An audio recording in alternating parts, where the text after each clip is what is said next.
There was a time when human beings gathered to watch gladiators fight in the Roman Colosseum. Tens of thousands of people sitting in massive arenas, emotionally consumed by spectacles unfolding in front of them. Blood, drama, conflict, entertainment.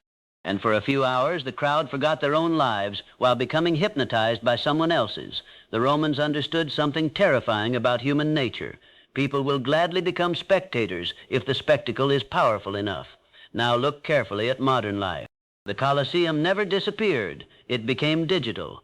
Today, billions of people wake up every morning and immediately enter giant arenas of distraction, not with tickets, with phones. And instead of watching gladiators fight to the death, they watch strangers live, strangers traveling, strangers succeeding, strangers becoming rich, strangers dancing, strangers arguing, strangers falling in love, strangers becoming famous, hour after hour, day after day. People sitting silently behind screens consuming realities they did not create while slowly disconnecting from their own.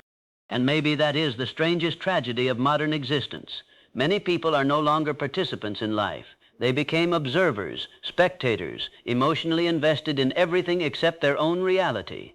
You can feel this happening sometimes. You open your phone for 5 minutes.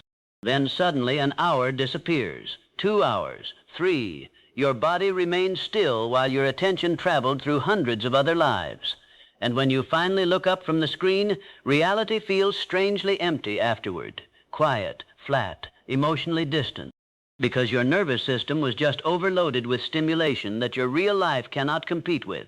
That is why ordinary existence now feels painfully slow to many people. Silence feels uncomfortable. Stillness feels boring. Presence feels weak compared to endless digital intensity. Modern people are being conditioned to consume life instead of experience it. And the frightening part is how normal this became. People no longer notice the psychological damage because everyone around them is trapped inside the same hypnosis. Entire generations now experience existence through observation first and participation second. They record moments instead of feeling them, post experiences instead of living them, watch life more than they touch it, and slowly something devastating happens to the human spirit. Reality starts feeling less emotionally vivid than stimulation. That is why so many people feel disconnected even during beautiful moments. They are physically present, but psychologically elsewhere, thinking about content, thinking about notifications, thinking about how moments appear instead of how they feel. A person standing before an ocean can still be mentally trapped inside algorithms. That is how deep the disconnection became. And maybe you have noticed this strange emptiness yourself. You scroll endlessly searching for something you cannot even name.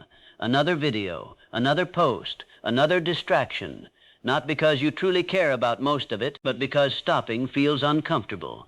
Silence forces confrontation, and confrontation forces awareness, awareness of loneliness, awareness of dissatisfaction, awareness that your life may be drifting further away from meaning while you remain hypnotized by endless stimulation. That realization terrifies people, so they continue scrolling, because distraction is easier than reflection. The modern world profits from your inability to sit quietly with yourself. Think about this carefully. The average person now spends years of their life staring into glowing rectangles watching fragments of other people's realities. Years. Entire portions of existence traded away for temporary stimulation, and yet most people still wonder why life feels emotionally unreal now. Because the human mind was never designed to absorb this much artificial reality constantly. For thousands of years, human beings lived directly. They hunted, built, explored, created, spoke face to face, experienced seasons deeply, experienced boredom deeply, experienced silence deeply. Now millions wake up and immediately inject their nervous system with more information, comparison, noise, entertainment, and stimulation than ancient humans would experience in months, and people call this normal. But your nervous system knows something is wrong. That is why modern exhaustion feels different. It is not just physical fatigue, it is psychological fragmentation. Your attention is being pulled apart constantly. Notifications interrupt thought. Algorithms interrupt presence. Endless stimulation interrupts reflection. And eventually the mind loses its ability to fully inhabit reality.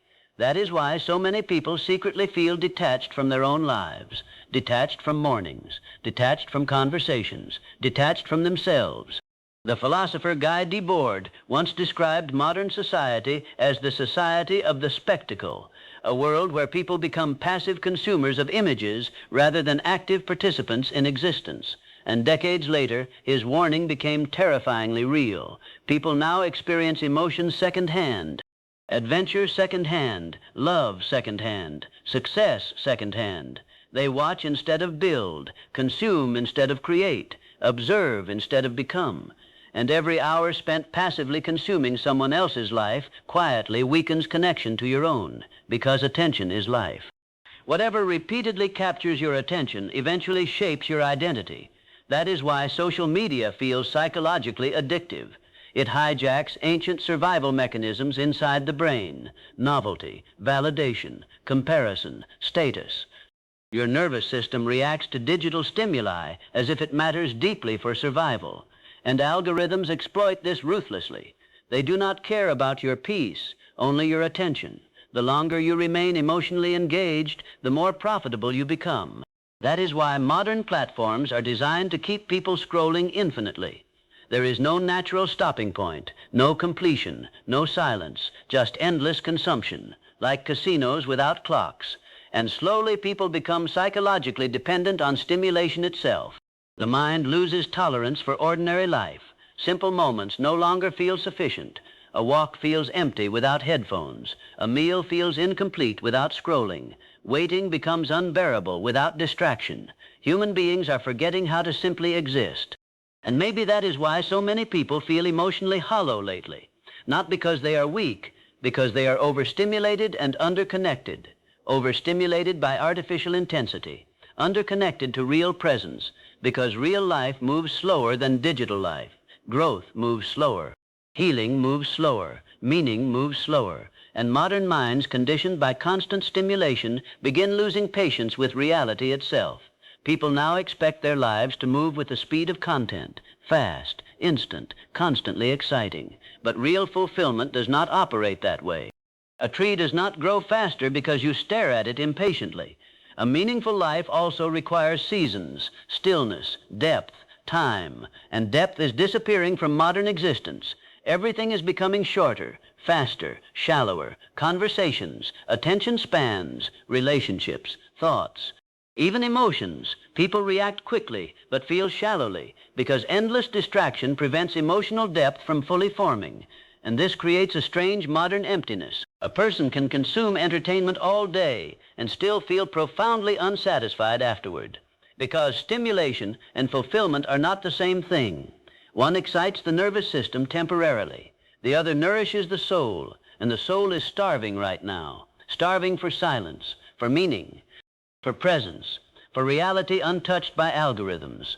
That is why certain moments suddenly hit people emotionally with overwhelming force.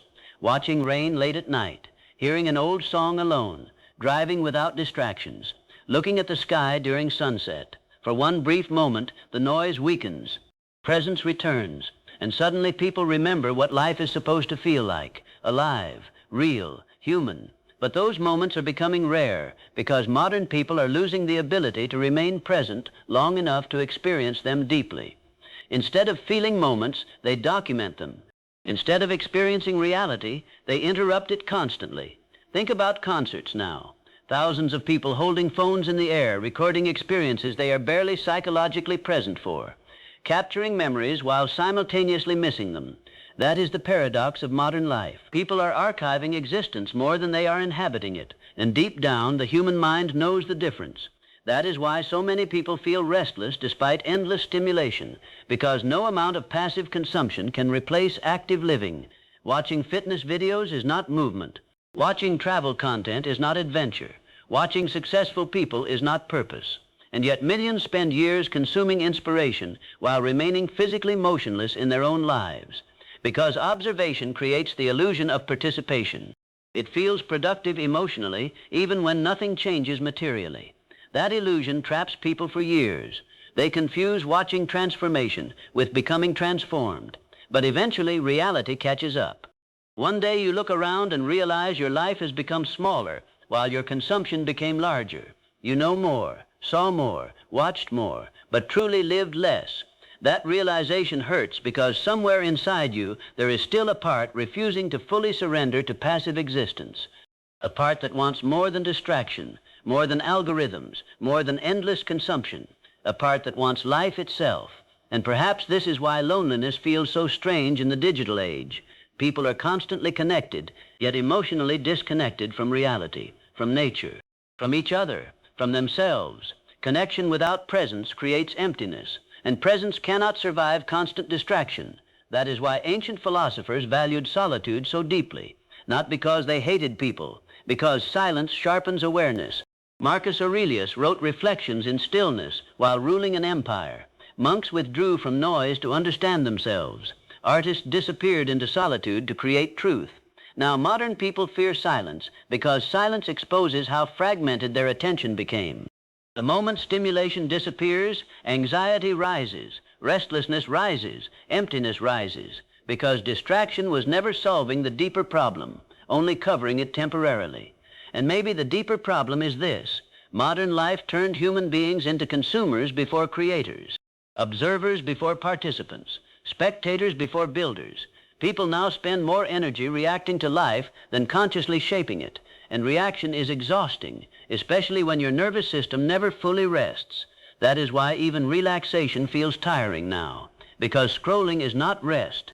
It is stimulation disguised as rest. Your eyes remain active, your brain remains active, your nervous system remains active. Nothing truly slows down. And eventually people forget what genuine stillness even feels like. But stillness matters, because stillness reconnects you with yourself. In stillness, you hear your own thoughts again, your own desires, your own fears, your own direction. That is why the modern world fights so aggressively for your attention, because attention determines identity. A distracted person becomes easier to control, easier to influence, easier to consume endlessly. And maybe this is the great psychological battle of modern existence, the fight to remain conscious in a world engineered for distraction, to remain present while everything profits from your absence, to remain human while algorithms compete to automate your attention. Because make no mistake, your attention is being harvested constantly, and whatever repeatedly captures your attention slowly becomes your reality. That is why some people wake up one day feeling like strangers inside their own lives. They spent years watching instead of building, consuming instead of creating, observing instead of becoming. And suddenly time feels terrifying, because passive living accelerates life frighteningly fast. A distracted life always feels shorter. Presence expands time. Distraction erases it. That is why childhood felt endless. Children are immersed in moments. Adults are fragmented across screens, worries, notifications, obligations, and stimulation. And eventually reality itself starts feeling emotionally distant, like something happening behind glass. That is not living, that is spectating. And perhaps this realization is painful because deep down you already feel it. You feel how often your attention drifts away from reality, how difficult silence became, how uncomfortable boredom became, how much of your existence disappears into passive consumption. But awareness is powerful, because once you truly see the cage, you stop mistaking it for freedom. And maybe that is the real awakening modern people need. Not more productivity, not more content, not more stimulation. Presence, the courage to fully inhabit your own existence again, to notice life while it is happening, to reclaim attention from systems designed to consume it, to stop watching endlessly and start participating consciously. Because your life is not inside your phone, not inside algorithms, not inside strangers' realities. Your life is here, in your mornings, in your relationships, in your thoughts, in your decisions, in moments no audience will ever see. And one day you will either look back grateful that you truly experienced your existence, or devastated by how much of it was spent staring at other people living theirs.